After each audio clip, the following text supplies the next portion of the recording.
الحمد لله رب العالمين والصلاة والسلام على سيد الأنبياء والمرسلين وعلى آله وصحبه ومن استنى بسنته إلى يوم الدين اللهم اجعلنا منهم ومن الذين آمنوا وعملوا الصالحات وتواصوا بالحق وتواصوا بالصبر آمين يا رب العالمين. أما بعد فأعوذ بالله من الشيطان الرجيم ولئن مستهم نفحة من عذاب ربك ليقولن يا ويلنا إنا كنا ظالمين رب اشرح لي صدري ويسر لي أمري واحلل عقدة من لساني يفقهوا قولي آمين يا رب العالمين. আমি আপনাদের আগেই সতর্ক করে দিচ্ছি, আজকের বক্তব্যটি যত তাড়াতাড়ি সম্ভব শেষ করার চেষ্টা করব, কিন্তু ৪৫ মিনিটের কমে শেষ করতে পারবো বলে মনে হয় না। আগেই বলে দিচ্ছি যেন আপনারা বিরক্ত না হয়ে পড়েন। আবারও বলছি, আমি আগেও আপনাদের দিক নির্দেশনা দিয়েছিলাম কিভাবে কোনো শব্দ না করে চুপি চুপি মসজিদ থেকে বের হয়ে যেতে হয়। পাশের দরজাগুলো দিয়ে কেউ চলে যেতে চাইলে যেতে পারেন, আমি মাইন্ড করবো না। আজকে আমি ভয়ানক একটা ব্যাপার নিয়ে বক্তব্য শুরু করতে চাই। আমাদের ধর্ম হলো সত্য ধর্ম, আর সত্য সুখবর যেমন প্রদান করে তেমনি সাবধান বাণীও প্রদান করে। আমাদের সকল নবী রাসূলদের, বিশেষত রাসূলুল্লাহ সাল্লাল্লাহু আলাইহি সাল্লামকে আল্লাহ আযজা ওয়া জাল্লা বর্ণনা করেছেন মুবাশশিরান ওয়া নাযীরান, সুসংবাদদাতা ও সতর্ককারী। যদি কেউ শুধু সুসংবাদ প্রদান করেন তাহলে সে সাবধান বাণীর কথা ভুলে যাবে, আর যদি শুধু সতর্ক করতে থাকেন তাহলে সে এতই হতাশ হয়ে পড়ে যে মনে করে ভালো খবর বলতে আসলে কিছু নেই। বুঝতে পারলেন? আমি চেষ্টা করেছি এই ভারসাম্য রক্ষা করার। যেহেতু এই মাসটি প্রত্যাশার মাস, তাই আমি সুসংবাদের উপর একটু বেশি জোর দিয়েছি। আল্লাহ আযজা ওয়া জাল্লার প্রতি আমাদের আশা এবং ভালোবাসা বৃদ্ধি করার চেষ্টা করেছি, কিন্তু এই একই সময়ে এর মাঝে একটা ভারসাম্য থাকতে হবে। যদিও আজকের বক্তব্যের শেষ অংশে আসার খবর আছে, কিন্তু শুরু করছি এমন একটা জায়গা থেকে যা অতটা আশাব্যঞ্জক নয়। দেখুন, আমাদের পূর্বের জাতি বনী ইসরাইলকে আল্লাহ কিতাব দান করেছেন। আমাদের যেমন কোরআন রয়েছে, তাদেরকে অন্য কিতাব দেওয়া হয়েছিল। কোরআনটাকে বর্ণনা করেছে অন্য কোরআন হিসেবে, অর্থাৎ আগের কিতাব। তারা তাদের কিতাবকে গুরুত্ব দিয়ে গ্রহণ করেনি। তাদের মাঝে বেশ কিছু বিভ্রান্তিমূলক ধারণা গড়ে ওঠে। আমরা যদিও এত ভালো মুসলমান নই, সমস্যা নেই। আল্লাহ যদি আমাদের দোজখে ফেলেনও, সবচেয়ে খারাপ পরিস্থিতিতে আল্লাহ যদি আমাদের জাহান্নামে ফেলেনও, এটা হবে সাপ্তাহিক ছুটির মতো, কয়েকদিন মাত্র। কারণ তিনি আমাদের এতই ভালোবাসেন যে মুসলমানরা শেষমেশ তো জান্নাতে যাবেই। তাই আমরা যদিও জাহান্নামে যাই, সেটা হবে অল্প কিছু দিনের জন্য, সমস্যা নেই। লান তামাসসানান নারু ইল্লা আইয়ামান মা'দুদাত, গুটি কয়েকদিন ছাড়া আগুন কখনো আমাদের স্পর্শ করবে না, কিছুদিন মাত্র। ব্যাপারটা হলো, জান্নাত জাহান্নামের পূর্বে বিচার দিবস রয়েছে, যেটি একদিনের জন্য, সেটা 1000 বছর লম্বা হবে। জান্নাত বা জাহান্নাম নয়, আল্লাহর কথা অনুযায়ী শুধু বিচারের দিনটি এত লম্বা হবে। আর বিচারের দিনটি হবে মাত্র একদিনের, আর জান্নাত জাহান্নাম চিরকালের জন্য। তাই কেউ যখন বলে গুটি কয়েকদিন, তাকে এখনকার দিনের হিসেবে চিন্তা করলে তো হবে না। বর্তমানে পৃথিবী তার অক্ষ বরাবর ঘুরে, আমরা সূর্যের উদিত হওয়া এবং অস্ত যাওয়া দেখি, কিন্তু কিয়ামতের দিন সূর্য, চাঁদ এবং পৃথিবীর সবকিছুকে ধ্বংস করে নতুন একটা ব্যবস্থাপনা তৈরি করা হবে। তাই আমরা এখন যেভাবে 24 ঘন্টার হিসেব করি, সেভাবে রাত দিনের হিসাব করলে তো চলবে না যখন আখিরাত শুরু হবে। চলুন তাহলে সবার আগে এই ধারণাটি আমাদের মাথা থেকে ফেলে দেই। কোরআনের বহু জায়গায় জাহান্নামের আলোচনা করা হয়েছে, কিন্তু আমি শুধু কোরআন থেকে একটি বর্ণনা আপনাদের সামনে উপস্থাপন করতে চাই। আমার মতে এটি আল কোরআনের জাহান্নামের সবচেয়ে গুরুত্বপূর্ণ বর্ণনা। কোরআনের একজন ছাত্র হিসেবে আমি মনে করি এই বর্ণনাটি জাহান্নাম সম্পর্কে জানার শুরু মাত্র। কেউ যদি এই বর্ণনাটি বুঝতে পারে, তাহলে সে জাহান্নাম সম্পর্কে যথেষ্ট জানে। আয়াতটি শুরু করা হয়েছে এই কথা বলে, ওয়ালা ইন মাসসাতহুম, এমনকি যদিও। যখন আমরা বাংলায় বলি যদি আমি সেখানে যাই, যদি আমি সেখানে যাই, তাহলে তোমার সাথে দেখা হবে। কিন্তু কেউ যখন বলে যদিও আমি যাই, এর মানে হলো যাওয়ার সম্ভাবনা ক্ষীণ। তাই আয়াতটি যদিও দিয়ে শুরু হওয়ার মাধ্যমে এমন কিছু ঘটার সম্ভাবনা কমিয়ে দিয়েছে। এভাবে বলার মাধ্যমে আল্লাহ কোনো কিছুর উপর জোর কমিয়ে দেন। সহজ কথায় তিনি বাক্যটিকে দুর্বল করে দিচ্ছেন। যদিও, যদিও কি? যদিও মাসসাতহুম, যদিও এটা তাদের স্পর্শ করে।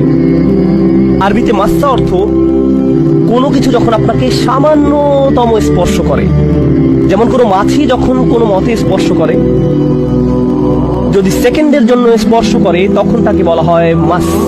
সুতরাং এটা যদি তাদেরকে কোনো মতে স্পর্শ করে 1 সেকেন্ডের জন্য, মাসসাতহুম। এখন কি তাদের স্পর্শ করে?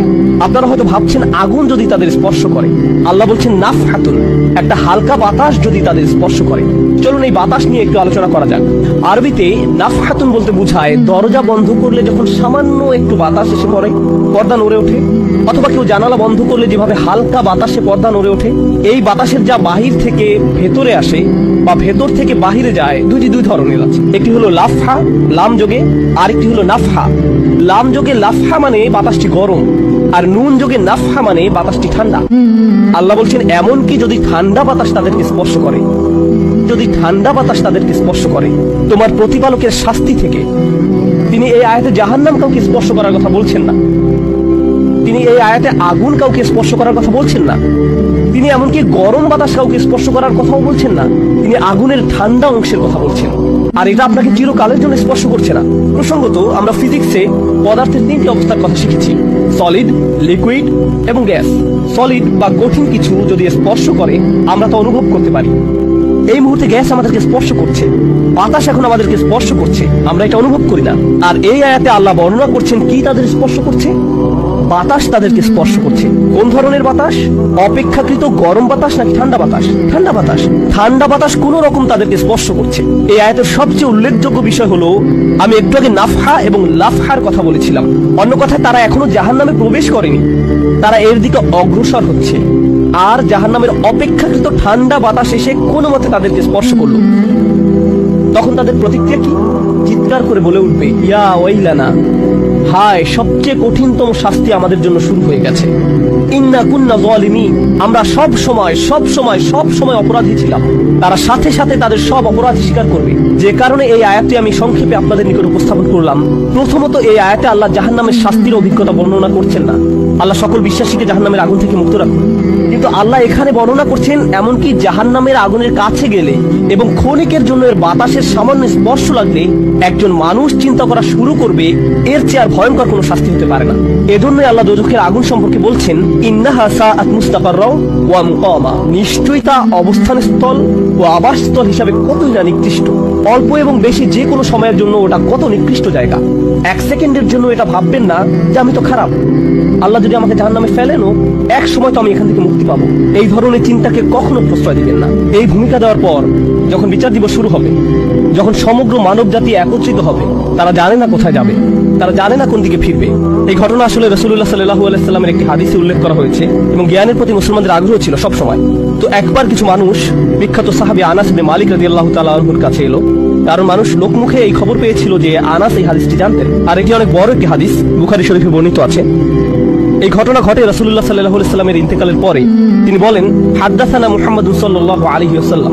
এখন আনাস রাদিয়াল্লাহু তাআলা কথা বলছেন। তিনি বলেন, রাসূলুল্লাহ সাল্লাল্লাহু আলাইহি সাল্লাম আমাদের বলেছেন, ইযা কানা ইয়াউমুল কিয়ামাতি মা জান্নাসু বা'দুহুম ফি বা'দ। মনোযোগ দিয়ে শুনুন। যখন বিচার দিবস শুরু হবে, মানুষ ঢেউয়ের মতো একে অপরের উপর আশ্রয় পড়বে, সর্বোচ্চ বিশৃঙ্খলা, সবাই একে অন্যের দিকে ছুটতে থাকবে। ফায়াতুনা আদম, তারা কোনো একভাবে আদম আলাইহিস সালামের দেখা পাবে, আদম আলাইহিস সালামের দেখা পাবে, তারা তার কাছে ছুটে আসবে। ফায়াকুলুনা ইশফা আলানা ইলা রাব্বিক, সমগ্র মানব জাতি আদম আলাইহিস সালামের কাছে ছুটে আসবে এবং বলবে, আপনি কি দয়া করে আমাদের পক্ষ থেকে আল্লাহর সাথে কথা বলতে পারবেন? আমরা আল্লাহর ভয়ে ভীত। আপনি তো প্রথম মানুষ, আপনি তো সেই ব্যক্তি যাকে আল্লাহ ফেরেশতাদের সিজদা দিয়ে সম্মানিত করেছেন, আপনাকেই তো পছন্দ করা হয়েছে, আমরা সবাই আপনার সন্তান, আপনি আমাদের পিতা, তাই দয়া করে আমাদের জন্য আল্লাহর সাথে কথা বলুন, আমরা খুবই ভীত। এরপর তিনি বলবেন, ফায়াকুলু লাস্তু লাহা, তিনি বলবেন, আমি এর যোগ্য নই, আমি পারবো না। ফায়াকুলু লাস্তু লাহা ওয়ালাকিন আলাইকুম ইব্রাহিম, তোমরা কেন ইব্রাহিমের সাথে কথা বলছো না? তোমাদের উচিত ইব্রাহিমের সাথে কথা বলা। অতএব মানব জাতি এখন কার খোঁজ করছে? ইব্রাহিম আলাইহিস সালাম। ফাইন্নাহু খলিলুর রহমান, তার কাছে যাও, কারণ তিনি রহমানের খুবই কাছের বন্ধু। ওয়াত্তাখাযাল্লাহু ইব্রাহিমা খলিলা, কুরআনে এসেছে আল্লাহ ইব্রাহিমকে তার বন্ধুরূপে গ্রহণ করেছেন। তাই ইব্রাহিমের কাছে যাও, তিনি তোমাদের সাহায্য করতে পারবেন। তারা ইব্রাহিমের কাছে যাবেন। ফায়াতুনা ইব্রাহিমা ফায়াকুলু লাস্তু লাহা, তারা ইব্রাহিমের কাছে গেলে তিনি বলবেন, আমি এর যোগ্য নই, আমাকে এই কাজের জন্য তৈরি করা হয়নি, আমি তোমাদের জন্য আল্লাহর সাথে কথা বলতে পারবো না। ওয়ালাকিন আলাইকুম বিমূসা, তোমরা কেন মুসা আলাইহিস সালামের কাছে যাচ্ছ না? তো মানব জাতি মুসা আলাইহিস সালামের কাছে দৌড়ে যাবে। ফাইন্নাহু কালিমুল্লাহ, তিনি আল্লাহর সাথে অনেক কথা বলতেন। ওয়া কাল্লামাল্লাহু মূসা তাকলিমা, আর আল্লাহ মুসার সাথে কথা বলেছেন সরাসরি। সুতরাং তিনি যেহেতু আল্লাহর সাথে কথা বলতে অভ্যস্ত, আজকে তো কথা বলার উত্তম সময়, তিনি তোমাদের পক্ষ থেকে আল্লাহর সাথে কথা বলবেন। ফায়াতুনা মূসা ফায়াকুলু লাস্তু লাহা, মানব জাতি দৌড়ে মূসা আলাইহিস সালামের কাছে যাবে, তিনি বলবেন, আমি এর যোগ্য না, আমি পারবো না। ওয়ালাকিন আলাইকুম বিঈসা, তোমরা ঈসা আলাইহিস সালামের কাছে কেন যাচ্ছ না? ফাইন্নাহু রূহুল্লাহ ওয়া কালিমাতুহু, তিনি হলেন আল্লাহর দেওয়া রূহ এবং তিনি আল্লাহর কালিমা, আল্লাহর হুকুমে তিনি অলৌকিকভাবে জন্মগ্রহণ করেন। কুন ফায়াকুন, অতএব তিনি যেহেতু সকল রাসূলদের মাঝে বিশেষ মর্যাদার অধিকারী, তার কাছে যাও, তার সাথে কথা বলো।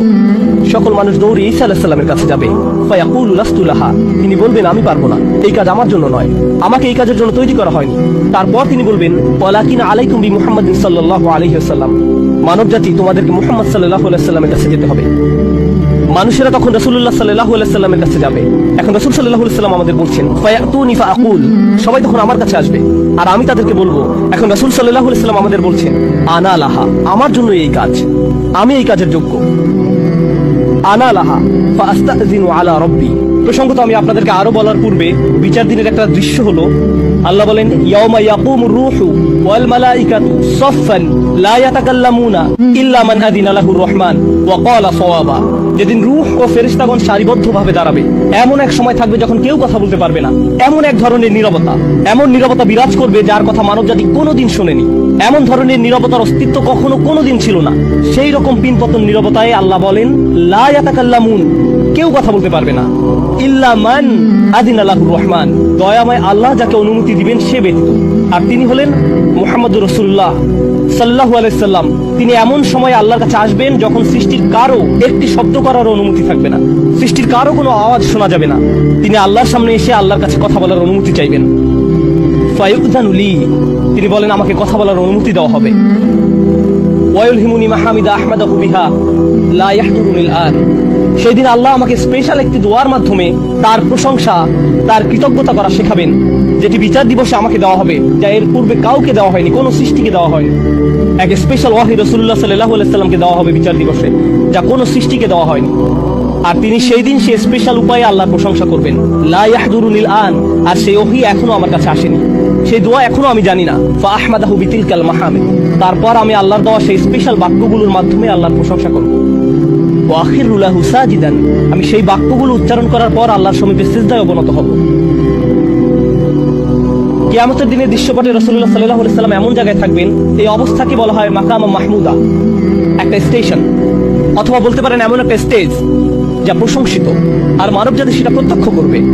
আমরা সবাই এটা দেখতে পাবো, আমরা সবাই তখন নিশ্চুপ থাকবো, আর তিনি সিজদায় পড়ে যাবেন। তিনি যখন সিজদায় পড়ে যাবেন তখন আল্লাহ আযজা ওয়া জাল্লা তার সাথে কথা বলবেন। এতক্ষণ তিনি আল্লাহর সাথে কথা বলছিলেন, এখন আল্লাহ আযজা ওয়া জাল্লা তার সাথে কথা বলবেন। তিনি কি বলবেন? ইয়া মুহাম্মদ ইরফা রাসাকা, তিনি বলবেন মুহাম্মদ তোমার মাথা উত্তোলন করো। ওয়াকুল, বলো, ইউসমা আলাকা, তোমার কথা শোনা হবে। শুধু যে আল্লাহ তার কথা শুনবেন তা নয়, বরং বিচার দিনে উপস্থিত সবাই তার কথা শুনতে পাবে। ইউসমা আলাক, তারপর আল্লাহ বলেন ওয়াসাল তুতা, চাও তোমাকে দেওয়া হবে, তুমি যা চাও দেওয়া হবে। কিয়ামতের দিন আল্লাহর একটি সৃষ্টি কেমন পজিশনে থাকলে আমরা সবাই যখন আল্লাহর নিকট ভিক্ষা চাচ্ছি, আতমিম লানা নূরানা ওয়াগফির লানা, হে আমাদের পালনকর্তা আমাদের নূরকে পূর্ণ করে দিন এবং আমাদেরকে ক্ষমা করুন, এই কথা বলে আমরা আল্লাহ আযজা ওয়া জাল্লার কাছে কাকুতি মিনতি করতে থাকবো। আর এখানে আল্লাহ তার এই সৃষ্টিকে বলছেন তুমি চাও, তুমি যা চাও আমি দিব, সাল তুতা। এই হলো আমাদের রাসূল সাল্লাল্লাহু আলাইহি সাল্লাম। তারপর আল্লাহ বলবেন ওয়াশফা, তুমি যদি কারো পক্ষ থেকে কথা বলতে চাও, তুমি যদি কারো ব্যাপারে সুপারিশ করতে চাও, যাও সুপারিশ করো। তুশাফা, আমি তোমাকে অন্য মানুষদের পক্ষ হয়ে কথা বলার অধিকার দিলাম। তুশাফা, এই গ্যারান্টি আল্লাহ তার রাসূল সাল্লাল্লাহু আলাইহি সাল্লামকে দিয়েছেন। ফাকুলু ইয়া রাব, তখন আমি বলবো ইয়া রব, উম্মতি উম্মতি, তিনি সর্বসাকুল্যে এই কথা বলবেন, এটাই তার সম্পূর্ণ বাক্য, আমার উম্মাহ আমার উম্মাহ, আমার মানুষ আমার মানুষ। কিয়ামতের দিন সবাই বলবে নাফসি নাফসি, আমি নিজে আমি নিজে আমি নিজে। আল্লাহর নবীরা যারা মানুষকে আল্লাহর দ্বীনে আনার জন্য দিবারাত্রি পরিশ্রম করে গিয়েছেন, যেমন ইব্রাহিম আলাইহিস সালাম, যার এই দুনিয়ায় থাকাকালীন সময়ে শুধু একটাই উদ্বেগ ছিল মানুষের মুক্তি। বিচারের দিনে তিনি বলবেন না, যাও অন্য কোথাও যাও, যাও মুসার সাথে কথা বলো। মুসা আলাইহিস সালাম যিনি বনী ইসরাঈল নিয়ে চিন্তিত ছিলেন, তিনি বলবেন না, যাও ঈসার সাথে গিয়ে কথা বলো। আর আমাদের রাসূল সাল্লাল্লাহু আলাইহি সাল্লাম বলবেন, প্রসঙ্গত কোরআনে কিয়ামত দিবসের যে ভয়াবহতার কথা বর্ণনা করা হয়েছে তা একবার চিন্তা করে দেখুন। ইয়াউমা তারাউনাহা তাযহালু কুল্লু মুরদিআতিন আম্মা আরদাআত, প্রত্যেক মা যে তার বাচ্চাকে দুধ খাওয়াচ্ছে তার বাচ্চাকে ফেলে দিবে, যেন সে কিছুই না। ইয়াফিরুল মারউ মিন আখিহি ওয়া উম্মিহি ওয়া আবিহি, সেদিন মানুষ তার ভাইয়ের কাছ থেকে পালাবে, মায়ের কাছ থেকে পালাবে, বাবার কাছ থেকে পালাবে, ওয়া সাহিবাতিহি ওয়া বানি, তার স্ত্রীর কাছ থেকে পালাবে, ছেলেমেয়ের কাছ থেকে পালাবে। আপনাদের কেউ কেউ হয়তো ইতিমধ্যে স্ত্রীর কাছ থেকে পালিয়ে বেড়ান, তাই আপনাদের কাছে হয়তো এটা অতটা ভীতিপ্রদ নয়। এই আয়াত হয়তো আপনার জন্য ভয়ের নয়, কেউ কেউ ভাবছে অবশেষে। যাই হোক, সমস্ত গুরুত্বের সাথে সেই দিন সবাই কাকে নিয়ে উদ্বিগ্ন থাকবে? নিজেকে নিয়ে। প্রকৃতপক্ষে সেদিন প্রত্যেক ব্যক্তি বলবে ওমান ফিল আরদি জামিআ সুম্মা ইউনজি, সবাইকে জাহান্নামে নিয়ে যান এবং বিনিময়ে আমাকে জান্নাতে প্রবেশ করতে দিন। এটাও কোরআনে এসেছে।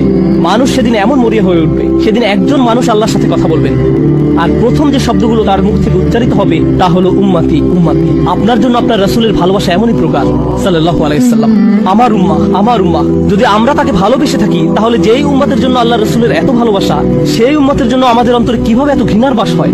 কিভাবে সম্ভব এটা? কিভাবে আমাদের পরস্পরের প্রতি এত ক্রোধ, বিচার, সমালোচনা, বিভক্তি, বিদ্বেষ, অনুমান, অহংকার? আর এই মানুষগুলো দাবি করে তারা রাসূলুল্লাহ সাল্লাল্লাহু আলাইহি সাল্লামকে ভালোবাসে। এইসব তুচ্ছ বিষয় ভুলে যেতে এই ভালোবাসা কি যথেষ্ট নয়? আমাদের কোন পার্থক্যগুলো এর চেয়ে বড়? তো যখন রাসূলুল্লাহ সাল্লাল্লাহু আলাইহি সাল্লাম বলবেন উম্মতি উম্মতি, আল্লাহ সুবহানাহু ওয়া তাআলা বলবেন ফায়াকুলু ইনতালিক, এগিয়ে যাও, ফাআখরিজ মিনহা মান কানা ফি কলবিহি মিসকালা শাইরাতিন মিন ঈমান। মনোযোগ দিয়ে শুনুন, যাও এখান থেকে বের করে নাও যাদের অন্তরে ঈমান আছে, এমনকি এখানে শারিয়া মানে বার্লি দানা, যা সামান্য একটু লম্বা হয়, যাদের অন্তরে এতটুকু পরিমাণ ঈমানও আছে, যে কোনো ঈমান যদি তাদের অন্তরে থেকে থাকে, তাহলে তাদেরকে বের করে নাও। আপনি এগিয়ে যান এবং বের করে নিন। দৃশ্যপটটি কল্পনা করুন, রাসূলুল্লাহ সাল্লাল্লাহু আলাইহি সাল্লাম মানুষকে রাখছেন, যাও যাও যাও, তিনি তাদেরকে সরিয়ে নিচ্ছেন। কিছু মানুষকে নিয়ে যাওয়ার পর ফেরেশতারা থামিয়ে দিলেন, কারণ কারো কারো ঈমান এর চেয়েও ছোট। সামান্য পরিমাণ ঈমান বলতে আসলে কি বোঝায়? কেউ একজন হারাম কোনো কাজে যুক্ত ছিল, সে ভয়ানক কিছু একটা করছিল, কাজটা করে ফেলার পর তার মনে অনুশোচনা জাগ্রত হলো, তার ভেতর থেকে কিছু একটা বলছে এটা খারাপ কাজ, আমার এটা করা উচিত নয়, আল্লাহ আমাকে এটা সম্পর্কে জিজ্ঞাসা করবেন। তারপর কোনো একভাবে তার এই চিন্তাটাকে সে দমিয়ে দিল, থাক এখন চিন্তা করার দরকার নেই। কিন্তু পরবর্তীতে সে আল্লাহর কাছে দোয়া করে বলল, ইয়া আল্লাহ, আমি জানি না কিভাবে এই কুঅভ্যাস থেকে বাঁচবো, আমাকে এর থেকে মুক্তি দিন। আমি চাই না এটা আমার জীবনে আর ঘটুক, কিন্তু তবুও আমি এটাতে আটকা পড়ে আছি।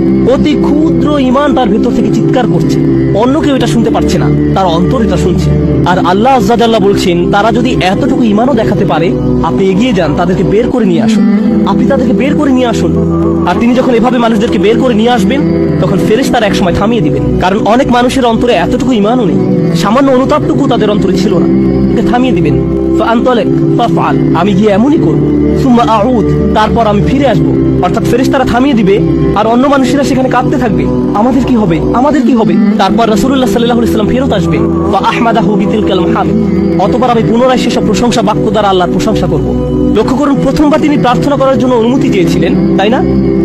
দ্বিতীয়বারের বেলায় অনুমতির কোনো উল্লেখ নেই। লক্ষ্য করেছেন, তিনি আসলে সাথে সাথে আল্লাহর প্রশংসা করা শুরু করবেন। আল্লাহ কি তাকে এমনটি করতে বলেছেন? না, এটা হলো নিজ উম্মতের প্রতি তার অপরিসীম ভালোবাসার প্রকাশ। তিনি আবারও আল্লাহর প্রশংসা করা শুরু করবেন, এই আশায় যে আল্লাহ তাকে অটোমেটিক অনুমতি দিবেন। সুম্মা আখিরু লাহু সাজিদান, আর সিজদায় পড়ে যাব। ফায়াকুলু ইয়া মুহাম্মদ, আমাকে বলা হবে, হে মুহাম্মদ, ইরফা রাসাকা, তোমার মাথা উঠাও। কুল ইসমা আলাকা, বলো তোমার কথা শোনা হবে। ওয়াসাল তুতা, চাও তোমাকে আবার দেওয়া হবে। ওয়াশফা তুশাফা, সুপারিশ করো, সুপারিশ গ্রহণ করা হবে। তোমাকে সুযোগ দেওয়া হবে তাদেরকে বের করে নেওয়ার, তোমাকে তাদের জন্য সুপারিশ করার সুযোগ দেওয়া হবে। ফাআকুলু ইয়া রব উম্মতি উম্মতি, আমি তখন বলবো, হে আমার রব, আমার উম্মত আমার উম্মত। তিনি তো ইতোমধ্যে অল্প ঈমানের অধিকারীদেরকে বের করে নিয়েছেন। ফায়াকুলু ইনতালিক, এরপর আল্লাহ বলবেন, এগিয়ে যাও। ফাআখরিজ মিনহা মান কানা ফি কলবিহি মিসকালা যাররাতিন আও খারদালাতিন মিন ঈমান, তোমাকে সুযোগ দেওয়া হবে তাদেরকে বের করে নেওয়ার, সুপারিশ গ্রহণ করা হবে। যাদের অন্তরে এক বিন্দু পরিমাণ ঈমান আছে, বালির দানা নয়, বালির দানা তো এতটুকু লম্বা, বরং বিন্দু পরিমাণ। খারদালা মানে সরিষার দানা, অতি ক্ষুদ্র বিন্দুর মতো। আর যখন আল্লাহ বলছেন এর ওজনের মতো, বর্তমানে আমাদের কাছে ডিজিটাল ওজন মাপার যন্ত্র আছে, আগের দিনে পাল্লা ছিল, তাই আপনি যখন এক মুষ্টি চাল এক পাল্লায় রাখতেন, সেটা হয়তো তেমন একটা ঝুঁকতো না। যদি একটু বেশি করে চাল রাখতেন, তখন একটু ঝুঁকতো। এখন ডিজিটাল ওজন মাপার যন্ত্র দিয়ে গ্রাম কিলোগ্রাম মাপা হয়, এমনকি সামান্য কয়েক দানা রাখলেও যন্ত্রের স্ক্রিনে ভেসে উঠে 0.001 গ্রাম। এখন শুধু একটি চাল রেখে দেখুন, বা একটি সরিষার দানা রেখে দেখুন, স্ক্রিনে কিছু ভেসে উঠে কিনা? কিছুই হয় না, কিছুই হয় না। আর আল্লাহ বলছেন, আমি তোমার সুপারিশের কারণে, রাসূলুল্লাহ সাল্লাল্লাহু আলাইহি সাল্লামের দোয়ার কারণে এমন মানুষদেরকেও মুক্তি দিব যাদের ঈমান এমনকি এই দুনিয়ায়ও মাপা যায় না, এই দুনিয়ায়ও মাপা যায় না। প্রসঙ্গত, আপনি যদি একটি দানা খান, বুঝতে পারবেন যে কিছু খেয়েছেন, আপনি এমনকি বুঝতেও পারবেন না। এটা হলো এমন ধরনের ঈমান যার আছে, এটা সে নিজেও ভালোভাবে বুঝতে পারে না, এমনকি তারা নিজেরাও ঠিকমতো বুঝে উঠতে পারে না যে ঈমান আছে, আর অন্যরা কিভাবে বুঝবে। আর কেউ যদি একটি দানা আহার করে, এটা তাদের পুষ্টি সাধনে তেমন কোনো ভূমিকা রাখতে পারে না। এটা শরীরের জন্য যথেষ্ট পরিমাণের খাবার নয়। ঠিক তেমনি যার সরিষার দানা পরিমাণ ঈমান ছিল, সেই ঈমানও একটি ভালো জীবন অতিবাহিত করার জন্য তা যথেষ্ট ছিল না। কিন্তু তাদের অন্তরের কোনো এক জায়গায় একটি ঈমানের বাস ছিল। আল্লাহ বলছেন, তুমি এমন যাদেরকে পাও তাদেরকেও বের করে নিয়ে আসো। ফাখরিজহু ফাআনতালিক, আমি যাব এবং তাই করব। আর এটা বিশাল এক জনগোষ্ঠী যারা আল্লাহর কাছ থেকে দূরে সরেছিল। তাদের ভেতরে একেবারে ক্ষুদ্র কিছু ঈমান ছিল। এরপর তো আর কিছু নেই মনে হচ্ছে, ঘটনা শেষ। কিন্তু রাসূলুল্লাহ সাল্লাল্লাহু আলাইহি সাল্লাম এখানেই থেমে যাননি। ফাআহমাদাহু বিতিলকাল মাহামিদ সুম্মা আখিরু লাহু সাজিদান, তিনি এখানেই থেমে যাননি, তিনি আবারও ফিরে যাবেন এবং আমি সেসব প্রশংসা বাক্য দিয়ে আল্লাহর প্রশংসা করব এবং আবারও সিজদায় পড়ে যাব। ফায়াকুলু ইয়া মুহাম্মদ ইরফা রাসাকা, আমাকে বলা হবে, হে মুহাম্মদ মাথা উঠাও। ওয়াকুল ইসমা লাকা, বলো তোমার কথা শোনা হবে। ওয়াসাল তুতা, চাও দেয়া হবে। আল্লাহ আযজা ওয়া জাল্লা সহজেই বলতে পারতেন, তুমি তো ইতিমধ্যে চেয়েছো এবং তোমাকে দেয়া হয়েছে। কিন্তু তৃতীয়বারের মতো রাসূলুল্লাহ সাল্লাল্লাহু আলাইহি সাল্লামকে বলা হচ্ছে, ওয়াশফা তুশাফা, এগিয়ে যাও, মানুষের জন্য সুপারিশ করো, গ্রহণ করা হবে, তোমাকে তাদের পক্ষে চাওয়ার সুযোগ দেওয়া হবে, আমি তোমাকে এটা দিচ্ছি। ফাআকুলু ইয়া রাব উম্মতি উম্মতি, আমার উম্মাহ আমার উম্মাহ। এখন চলুন এখানে একটু থামি। যদি আপনি এই সুযোগ পেতেন, আল্লাহ যদি আপনাকে বলতেন তুমি যা চাও তাই পাবে, তুমি চাও দেওয়া হবে, যা কিছুই তুমি চাও না কেন, আমাদের বিশাল একটা লিস্ট আছে, একটা লিস্ট আছে। রাসূলুল্লাহ সাল্লাল্লাহু আলাইহি সাল্লামকে এই সুযোগ কয়বার দেওয়া হয়েছে? 3 বার। কত মিলিয়ন মানুষকে ইতিমধ্যে রক্ষা করা হয়েছে। তৃতীয়বার তো তিনি নিজের জন্য কিছু চাইতে পারতেন। আমরা তো মানুষ, আল্লাহ যদি বলেন চাও আমি দিব, আর এই মানুষটি আল্লাহর সামনে দাঁড়িয়ে আছেন আর তাকে বলা হচ্ছে, কিন্তু তারপরেও তার জিহ্বায় উম্মাহ উম্মতি উম্মতি। তো আল্লাহ বলবেন, ফায়াকুলু ইনতালিক, সামনে এগিয়ে যাও। ফাখরিজ মান কানা ফি কলবিহি আদনা আদনা আদনা মিসকাল হাববাতিন খারদালিম মিন ঈমান, যাও সামনে এগিয়ে যাও এবং এমন প্রত্যেক ব্যক্তিকে বের করে আনো যার একটি সরিষার অতি ক্ষুদ্র অতি ক্ষুদ্র অতি ক্ষুদ্র অংশ পরিমাণ ঈমান আছে। এত ক্ষুদ্র বিন্দু যাকে আপনারা হয়তো মাইক্রোস্কোপিক বলবেন, যদি তাদের এক অ্যাটম বা এক সাব অ্যাটমিক কণার পরিমাণ ঈমান থাকে, এই পৃথিবীতে যা দেখা শোনা বা উপলব্ধি করা সম্ভব নয়।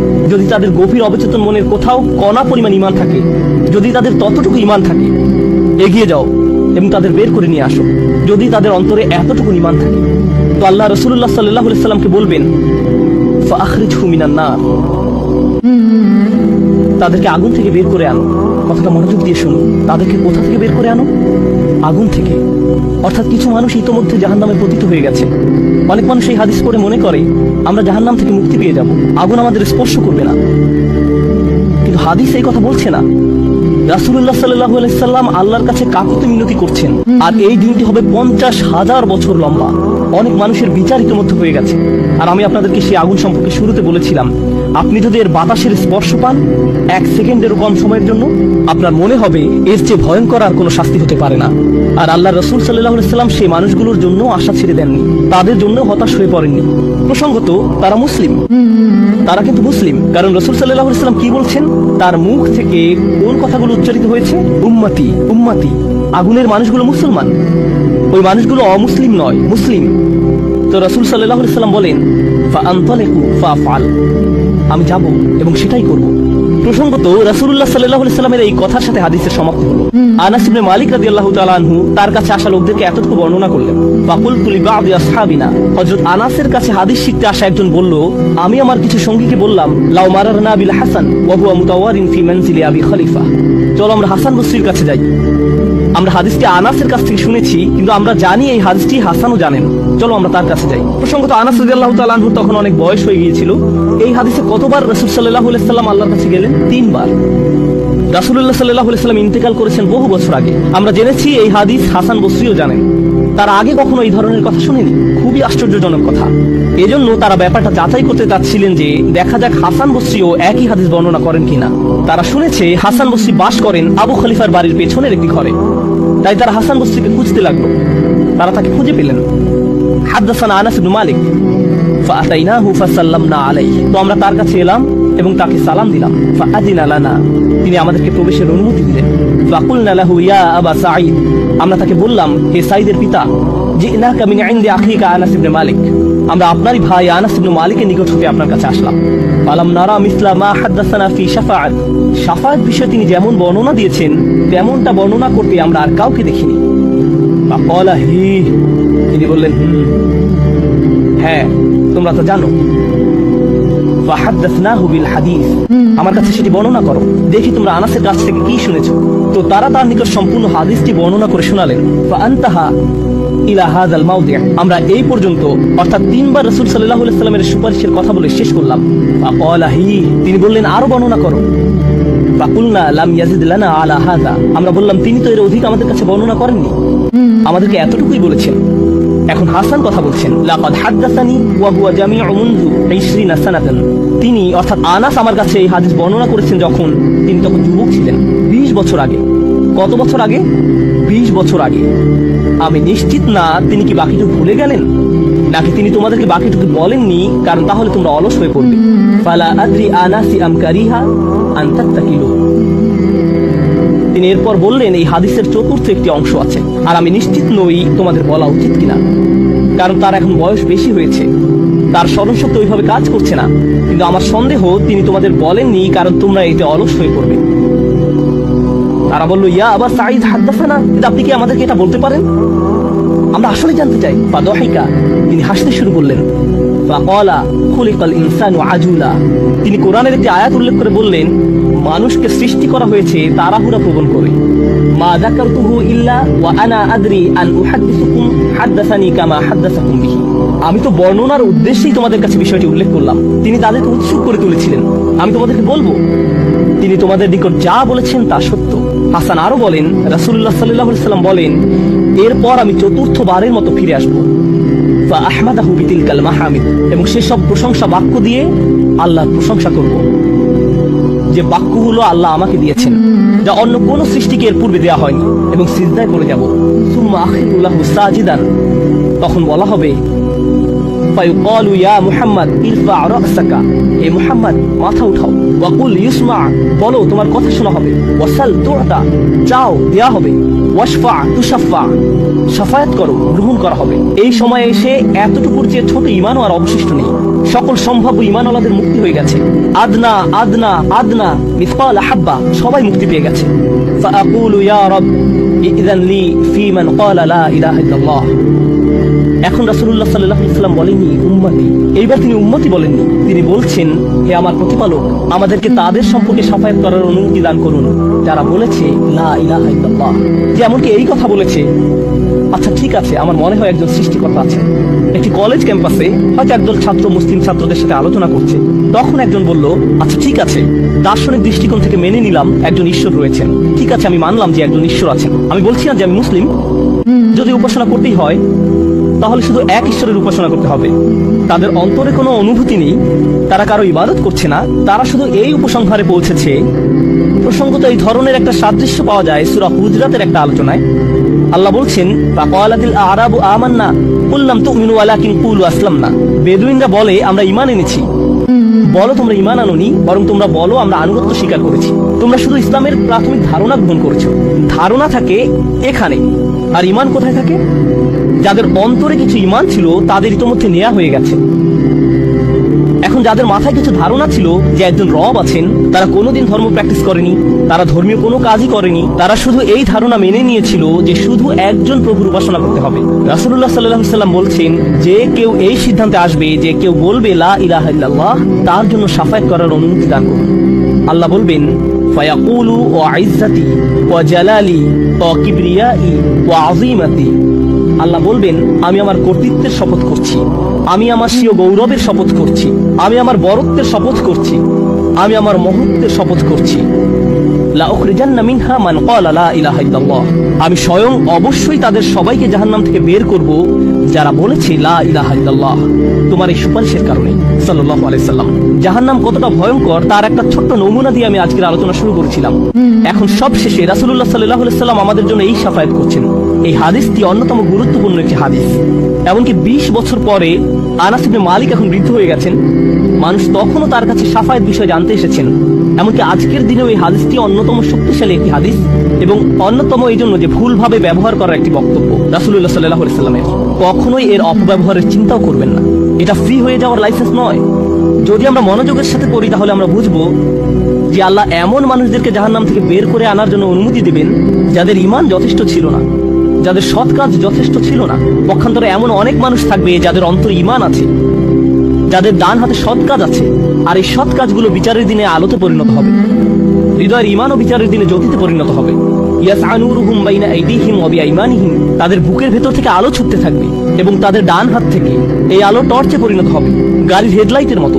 চারপাশে থাকবে অন্ধকারাচ্ছন্ন, আর আপনি জান্নাতের দিকে ছুটতে থাকবেন। আপনাকে জাহান্নাম অতিক্রম করে যেতে হবে, এটা আল্লাহর নির্দেশ। ওয়া ইম মিনকুম ইল্লা ওয়ারিদুহা, জান্নাতে যেতে হলে সবাইকে জাহান্নাম অতিক্রম করে যেতে হবে, সবাইকে, এর কোনো ব্যতিক্রম নেই। আর এই ব্রিজ অতিক্রম করতে হলে আপনার আলো লাগবে, যদি আলো না থাকে তাহলে পড়ে যাবেন। তো মানুষ যখন হেঁটে যাচ্ছে তখন অনেকের এত পরিমাণ আলো থাকবে যেন মক্কা থেকে সিরিয়া দেখা যাচ্ছে, আর কারো কারো এত অল্প পরিমাণ আলো থাকবে যে তারা কোনো মতে পায়ের সামনের কিছু অংশ দেখতে পাবে, কারণ তাদের ঈমান দুর্বল ছিল। কিন্তু এই হাদিস এমন মানুষদের সম্পর্কে নয় যাদের সামান্য কিছু আলো থাকবে বা অনেক বেশি আলো থাকবে। এই হাদিস এমন মানুষদের সম্পর্কে যাদের আলো এত স্বল্প পরিমাণ যে এটি দিয়ে কিছুই দেখা যাচ্ছে না, আর যাদের আলো আছে তারা আল্লাহর কাছে ভিক্ষা করতে থাকবে, রব্বানা আতমিম লানা নূরানা ওয়াগফির লানা, আমাদেরকে আমাদের আলো পূর্ণ করে দিন, ব্যাটারি যেন শেষ হয়ে না যায়, আমাদেরকে জান্নাতের গেটে পৌঁছে দিন, আমাদেরকে ক্ষমা করে দিন। আমরা আল্লাহর কাছে ভিক্ষা চাচ্ছি যেন তিনি আমাদের কপালে রাসূলুল্লাহ সাল্লাল্লাহু আলাইহি ওয়াসাল্লামের শাফায়াত জুড়ে দেন, তিনি যেন আমাদেরকে তাদের অন্তর্ভুক্ত করেন যারা আরশের ছায়ায় থাকবে। আমরা আল্লাহর কাছে প্রার্থনা করছি তিনি যেন আমাদেরকে তাদের অন্তর্ভুক্ত করেন যাদেরকে এমনকি জাহান্নামের আগুনের ঠান্ডা বাতাসও স্পর্শ করবে না। আমরা আল্লাহর কাছে দোয়া করছি তিনি যেন আমাদেরকে তার রাসূলের অনুগত উম্মায় পরিণত করে দেন। তাদের অন্তর্ভুক্ত নয় যাদের ব্যাপারে তিনি অভিযোগ করবেন, বরং তাদের অন্তর্ভুক্ত করুন যাদের জন্য তিনি সুপারিশ করবেন। আগেরবার আমি বলেছিলাম একদল মানুষ সম্পর্কে রাসূলুল্লাহ সাল্লাল্লাহু আলাইহি ওয়াসাল্লাম অভিযোগ করবেন, ইন্না কওমি ইত্তাখাযু হাযাল কুরআনা মাহজুরা, হে আমার রব, নিশ্চয়ই আমার কওম এই কুরআনকে পরিত্যাজ্য গণ্য করেছে। আমরা তাদের অন্তর্ভুক্ত হতে চাই না, আমরা তাদের অন্তর্ভুক্ত হতে চাই যাদের জন্য তিনি আল্লাহর কাছে সুপারিশ করবেন। আল্লাহ যেন আমাদের সবাইকে তার রাসূলের শাফায়াতের যোগ্য করে দেন। আমি দোয়া করছি আমরা প্রত্যেকে যেন আমাদের রাসূলের সুন্দর দ্বীনের প্রতিনিধিত্ব করতে পারি, আর তার জন্য আমাদের অন্তরে যে ভালোবাসা রয়েছে তা যেন আমাদের পরস্পরের আচার ব্যবহারের মাঝেও প্রতিফলিত হয়। বারাকাল্লাহু লি ওয়া লাকুম ফিল কুরআনিল হাকীম ওয়া নাফা'নি ওয়া ইয়্যাকুম বিল আয়াতি ওয়া যিকরিল হাকীম।